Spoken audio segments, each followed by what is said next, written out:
चलिए बात झारखंड की करते हैं। आदिवासी लोगों के वेलफेयर के लिए अलग से राज्य बनाया गया झारखंड, लेकिन झारखंड के जो आदिवासी हैं उन तक मूलभूत सुविधाएं नहीं पहुंच पाई और आज भी सड़क के अभाव में उनको नाव में सफर करना पड़ रहा है। एक रिपोर्ट देखिए। गोड्डा जिले के बोआरीजोड़ प्रखंड के भगवानपुर एक ऐसा गांव जहां 1942 के आंदोलन में शहीद होने वाले लखन सोरेन रसिक आंदोलनकारी रहा करते थे। गांव में विकास का काम आज तक अवरुद्ध है, कारण सिर्फ सड़क का नहीं होना है। 70 के दशक में इस गांव के करीब सुंदर डैम का निर्माण कराया गया, जिससे ग्रामीणों को साल भर ट्यूब वाली नौका का सहारा लेना पड़ता है।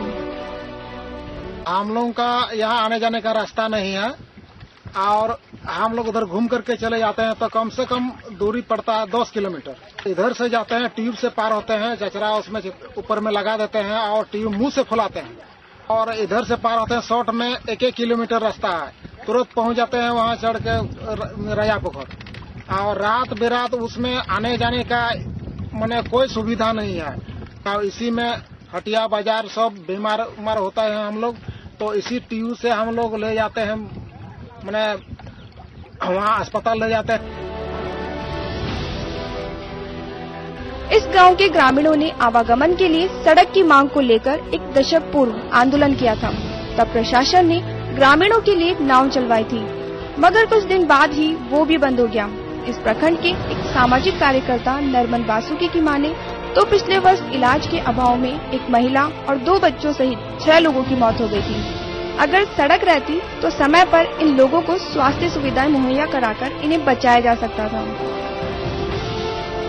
भगवानपुर गांव पिछले कई वर्षों से हम जो मेरे नेतृत्व में बहुत बार मांग किए, नाव भी दिया, लेकिन नाव देने से कोई समस्या का हल नहीं है।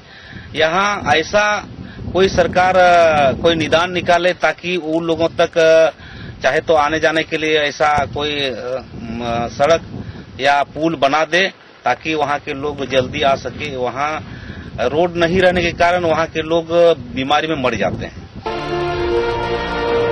इस बाबत जब जिले के उपायुक्त हर्ष मंगल से हमने जानकारी मांगी तो उन्होंने इस बारे में पहले अनभिज्ञता जाहिर की, मगर फिर आश्वस्त भी किया कि इस गांव के लिए सड़क और पुल का निर्माण करने की पहल की जाएगी। उस गांव की कनेक्शन में एक रोड भी है, लेकिन वो बहुत ही ज्यादा खराब स्थिति में है और कम दूरी तय करने की वजह से लोग ट्यूब पे आते हैं। तो उस रोड को मैं एक रिपोर्ट ले लेता हूँ कि इस रोड को कैसे उसको तैयार किया जा सकता है, मजबूत किया जा सकता है।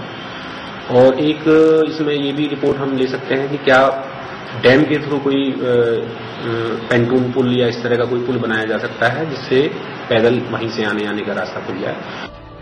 आज जब हम डिजिटल इंडिया के दौर में हैं और इस दौर में ऐसे गांव का होना शाइनिंग इंडिया या अतुल्य इंडिया की सार्थकता पर जाल खड़ा करता है।